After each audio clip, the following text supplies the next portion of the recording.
అనగనగా ఒక ఊళ్ళో ఒక ధనవంతుడు ఒక పేదవాడు ఒకే దారిలో వెళ్తూ ఉన్నారంట. క్షణంగా భగవంతుడు ప్రత్యక్షమయ్యి ఇద్దరికి ఒకే వరం ఇచ్చాడంట.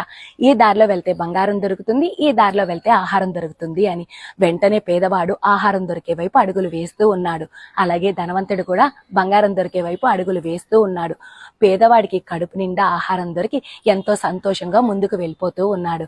అలాగే ధనవంతుడు కూడా అంత బంగారం చూసేసరికి ఆశ్చర్యానికి గురయ్యి ఇంకా ఈ ప్రపంచంలో నాకన్నా ధనవంతుడు ఇంకెవ్వరూ ఉండారని ఎంతో సంతోషంగా అడుగులు ముందుకు వేస్తూ ఉన్నాడు. కాసేపటికి ధనవంతుడికి ఆకలి వేయడం మొదలుపెట్టింది. అరే, ఇటు చూసినా బంగారమే ఉంది, నేను వచ్చిన దారిలో వెళ్తే నాకు ఆహారం దొరుకుతుంది అని వెనక్కి తిరిగి చూశాడంట. అంతా శూన్యం, వచ్చిన దారల్లా మూసుకుపోయింది. దీన్ని బట్టి మీకేం అర్థమైంది? ఉన్నదానికన్నా ఎక్కువ ఆశపడితే చివరికి ఇలాగే జరుగుతుంది. ఈ వీడియో మీకు నచ్చినట్టయితే లైక్ చేయండి, షేర్ చేయండి, మీ ఈగో పిల్లని సబ్స్క్రైబ్ చేయండి. అనగనగా ఒక ఊళ్ళో ఒక ధనవంతుడు